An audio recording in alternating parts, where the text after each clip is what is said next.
नमस्कार दोस्तों, मैं अमरनाथ राष्ट्रीय संवाद में आपका स्वागत करता हूं। आज मैं आपसे चर्चा भारत और चीन के संबंध में करूंगा।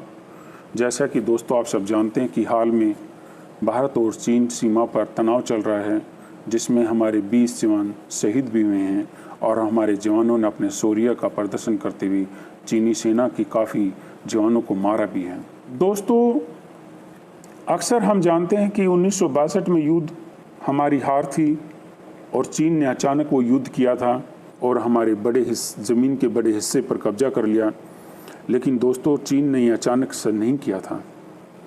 तिब्बत पर 1991 में कब्जा करने के बाद उसकी नज़र भारतीय सीमा पर थी और चीन ने 1957 में भारत की सीमा में सड़क बनाने का काम शुरू किया।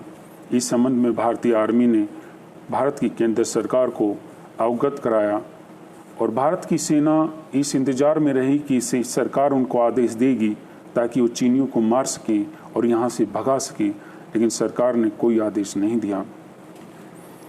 सड़क निर्माण के संबंध में अमेरिका ने भारत को बताया, लेकिन भारत सरकार मौन रही। जब इस सड़क का शुभारंभ हुआ तो दुनिया चकित थी और भारत सरकार ने यह कहकर पल्ला झाड़ लिया कि उन्हें कुछ जानकारी नहीं थी। सड़क का निर्माण और शुभारंभ तक भारत सरकार ने उसके बाद भी कोई सख्त कदम नहीं उठाया। मामला यहीं नहीं रुका और 1958 में चीन के एक पत्रिका ने भारत के लद्दाख को चीन के हिस्से में दिखा दिया।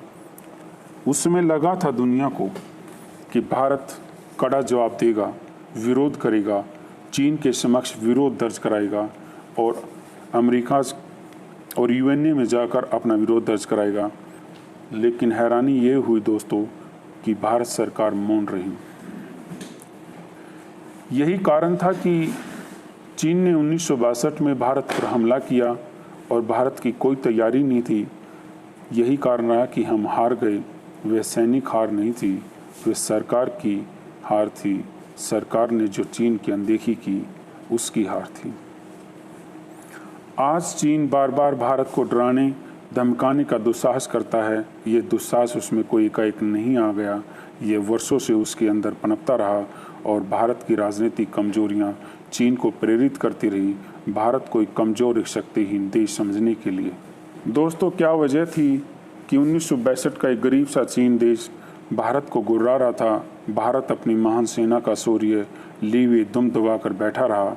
1962 की वह हार सैनिक हार नहीं थी, एक राजनीतिक हार थी और भारत की राजनीतिक भारत को हरा बैठी और वही गलत आज भारत का विपक्ष फिर से कर रहा है। शायद आज़ादी के बाद भारत का तीसरा बड़ा सैनिक कदम रहा होगा कि भारत ने रातों रात हिमालय की 3 बड़ी रणनीतिक चोटी पर कब्जा कर लिया, जहाँ से हमें दुश्मन की हर चाल दिखती रहेगी। ये फौजी के लिहाज से बहुत फ़ायदेमंद है। इस शर्मनाक हार के बाद चीनी रक्षा मंत्री ने भारतीय रक्षा मंत्री के समक्ष रूस में मिलने की इच्छा जताई। दोस्तों, यह अचानक कैसे हो गया? दोस्तों, आज मैं आपको बताना चाहूँगा कि क्या कारण थे वे जो 1962 का एक गरीब सा चीन भारत की तरफ गुर्रा रहा था। भारत अपनी महान सेना का शौर्य लिए हुए दुम दबाकर बैठा था। इसके कारण क्या थे? भारत की वह हार, भारत की 1962 की वह हार सैनिक हार नहीं थी बल्कि राजनीतिक हार थी और राजनीतिक हार के कारण भारत हार बैठा था। वही गलत आज भारत का विपक्ष फिर से कर रहा है। शायद आज़ादी के बाद भारत ने सबसे बड़ा सैनिक कदम उठाया होगा। भारत ने रातों रात हिमालय की 3 बड़ी रणनीतिक चोटी पर कब्जा कर लिया, जहां से हमें दुश्मन की हर चाल दिखती रहेगी। इस शर्मनाक हार के बाद चीनी रक्षा मंत्री ने भारतीय रक्षा मंत्री से रूस में मिलने की इच्छा जताई। दोस्तों, यह अचानक कैसे हो गया? कैसे वे दुष्ट चीन जो कुछ वक्त पहले भारत की तरफ आंख दिखा रहा था, आज अचानक से भारत के सामने मिलने की भीख मांगने लग गया। आपको बताते हैं कैसे भारत ने न सिर्फ ब्लैक टॉप पर कब्जा किया बल्कि चीन की गुस्ताखी पर लगाम भी लगा दी। लद्दाख में 29 और 30 अगस्त की रात को भारतीय सेना ने चीन की साजिशों को नाकाम कर दिया और भारतीय सेना ने पैंगोंग झील के दक्षिणी हिस्से पर मौजूद एक अहम चोटी पर कब्जा कर लिया। दोस्तों, ये चोटी फौजी रणनीतिक रूप से काफ़ी अहम मानी जाती है। यहाँ से चीनी सैनिक कुछ मीटर की दूरी पर ही हैं। पेंगोंग झील के दक्षिणी हिस्से में स्थित इस चोटी पर चीन कब्जा करना चाहता था, क्योंकि यह फौजी रणनीतिक लिहाज से काफ़ी अहम मानी जाती है। यह पहाड़ी भारतीय सीमा में है, लेकिन चीनी सेना इस पर कब्जा करना चाहती थी। रविवार और सोमवार की दरमियानी रात चीनी सैनिकों ने इस पर कब्जे की साजिश भी रची, लेकिन भारतीय सेना ने न सिर्फ उन्हें खदेड़ दिया, बल्कि यह पूरी चोटी अपने कब्जे में ले ली। ये पेंगोंग झील के करीब ठाकुंग इलाका है। अब रणनीतिक तौर पर भारतीय फौज यहाँ फायदे में है। 29 और 30 अगस्त की आधी रात को भारत चीन की सेना जो आमने सामने आई थी, उसमें सबसे बड़ा फ्लैश पॉइंट है ब्लैक टॉप। चीनी आर्मी चुशुल सेक्टर में ब्लैक टॉप पर कब्जा करना चाहती थी, जिससे भारतीय पोस्ट पर निगरानी रखी जा सके। करीब 500 PLA सैनिक भारत की सीमा में इसी मकसद से घुसना चाहते थे, लेकिन जैसे ही भारतीय सेना को ये भनक लगी, बड़ी संख्या में आसपास के पोस्ट से जवानों को जुटाया गया और चीन के मंसूबों को नाकाम कर दिया गया। ब्लैक पोस्ट LC भारत के नियंत्रण वाले इलाके में आता है। अब ब्लैक पोस्ट पर भारतीय सेना का कब्जा है। भारतीय सेना के इस शौर्य के चलते पेंगोंग तोसो के दक्षिण किनारे पर अब भारत रणनीतिक तौर पर बढ़त में है।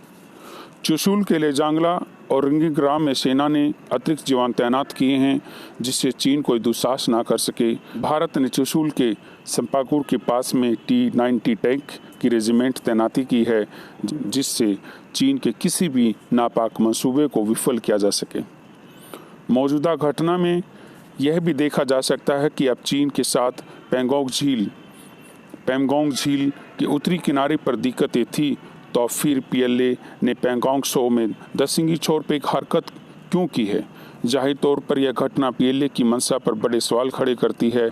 5 दौर की लेफ्टिनेंट जनरल सतर की बातचीत अब तक हो चुकी है। बावजूद इसके चीन यथास्थिति में बदलाव करना चाहता है, भारत की जमीन कब्जाना चाहता है। यह सीधे सीधे तनाव को बढ़ाने की कोशिश है। दोस्तों, भारत का एक कदम शायद चीन के खिलाफ तीसरा आक्रामक कदम रहा, जब कई सौ भारतीय सैनिक ने 6 घंटे में झील के दक्षिण की एक महत्वपूर्ण चौकी पर कब्जा कर लिया। जानकारी के लिए आपको बता दूं, पेंगोंग त्सो एक सिंगापुर जितनी बड़ी झील है, जिसके आधे हिस्से पर चीन ने छल से कब्जा कर लिया था। यह कदम भारत कि 29 महान शहीदों के प्रति भारतीय सेना की सच्ची श्रद्धांजलि है। जिस भारत माँ के सपूतों ने कुछ महीने पहले चीन के हाथों धोखे से शहादत पाई, जिस चौकी पर भारत ने कब्जा किया, वह चौकी दरअसल ना तो भारत और ना चीन दोनों के कब्जे में नहीं थी, लेकिन चीन खुद उसे कब्जाना चाह रहा था और भारत ने चीन की चाल को नाकाम कर दिया और चीन के कुछ करने से पहले उस चौकी पर तिरंगा लहरा दिया। भारतीय सेना के इस शौर्य को देखकर चीन अब बौखलाहट में है। भारत के साहस भरे और चौंका देने वाले कदम ने चीन के पैर फैला दिए, और जो चीन सिर्फ कुछ हफ्ते पहले भारत को जो धमकियां दे रहा था, वह चीन अपने रक्षा मंत्री के हाथों भारत के रक्षा मंत्री से रूस में मुलाकात करके मामले को सुलझाने की प्रार्थना करने लग गया। अब भारत ने अपने सैनिकों को हथियारों से लैस कर दिया और भारत के लड़ाकू विमान अक्सर हिंदुस्तान चीन सीमा पर मंडराते देखे जा सकते हैं, जिसकी चीन को शायद उम्मीद नहीं थी। गलती चीन से यह हुई, उसने भारत को 1962 का भारत समझ लिया। वहीं चीन के मुख्य पत्र ग्लोबल टाइम्स ने माना तो नहीं कि ब्लैक टॉप पर भारत ने कब्जा कर लिया, क्योंकि इससे चीन की रणनीतिक और राजनीतिक हार मानी जाती, जिससे जनता नाराज हो जाती। इसीलिए चीन ने जनता को यह सब कुछ नहीं बताया। ग्लोबल टाइम्स ने भारत की इस प्रिमिटिव स्ट्राइक को गलत ठहराते हुए इसकी कड़े शब्दों में निंदा जरूर की है। शायद पहली बार हमें चीन द्वारा भारत के साहसी कदम की कड़े शब्दों में निंदा सुनने को मिली। ये बहुत खुशी का पल था हमारे लिए, क्योंकि अभी तक हमारी केंद्र सरकारें चीन की कड़े शब्दों में निंदा करती रही, लेकिन पहली बार हमने सुना कि चीन हमारे साहसी कदम की निंदा कर रहा है। ये केंद्र सरकार में सशक्त इच्छा शक्ति रखने वाली सरकार की बदौलत हुआ है और ऐसी आशा है कि ऐसे कड़े शब्द भविष्य में सुनने को मिलते रहेंगे। आज जो चीन बार बार भारत को डराने धमकाने का दुस्साहस करता है, यह दुस्साहस उसमें कोई एकाएक नहीं आ गया। यह दशकों से उसके अंदर पनपता रहा और भारत की राजनीतिक कमजोरियां चीन को प्रेरित करती रही भारत को एक कमजोर एक शक्तिहीन देश समझने के लिए। साथियों, मुझे चीन की चिंता नहीं है। चीन की चिंता करने के लिए हमारी बहादुर फौज है, उसके वीर सैनिक हैं, हमारा बहादुर चौकीदार प्रधानमंत्री है जो हर दिन चौंकाने वाले फैसले लेता है। मुझे चिंता घर में बैठे उन जयचंदों की है जो चीन की वामपंथी सरकार को अपना आदर्श मानते हैं, जो माँ को पिता समान मानते हैं, जिन्हें वामपंथ के आगे कुछ भी नहीं सोचता और वह जिन्हें किसी भी सूरत में सिर्फ सत्ता चाहिए। दोस्तों, आपको किसी दुश्मन देश के साथ दुश्मन देश के खिलाफ चाल जरूर सुनी होगी, लेकिन कभी आपने ऐसा नहीं सुना होगा कि उस देश की राजनीतिक पार्टी दुश्मन देश के साथ मिल जाए या उसके साथ ऐसे कुछ काम करे जिससे देश को हानि हो।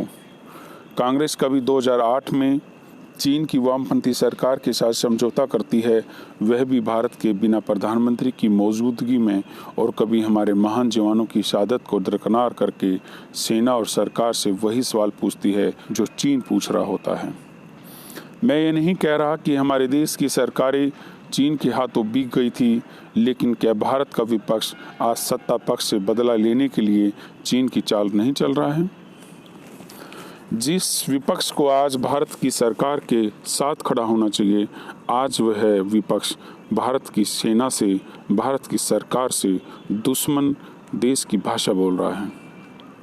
आप सरकार से पूछ सकते हैं, संविधान और लोकतंत्र आपको आज़ादी देता है, ये हम भी मानते हैं, लेकिन हर सवाल का सही वक्त और मौका होता है। जब देश किसी दुश्मन देश के साथ तनाव में चल रहा है, उसमें विपक्ष का मौन रहना बहुत ज़रूरी है। देश को एकजुट होकर दुश्मन का सामना करने की ज़रूरत है और देश का विपक्ष सत्ता से वह सवाल पूछना शुरू कर दे जो दुश्मन की मदद कर सकता है, तो विपक्ष का मकसद साफ हो जाता है कि वह सत्तारूढ़ पार्टी को किसी भी हालात में हराना चाहता है, फिर उसकी कीमत चाहे देश को चुकानी हो।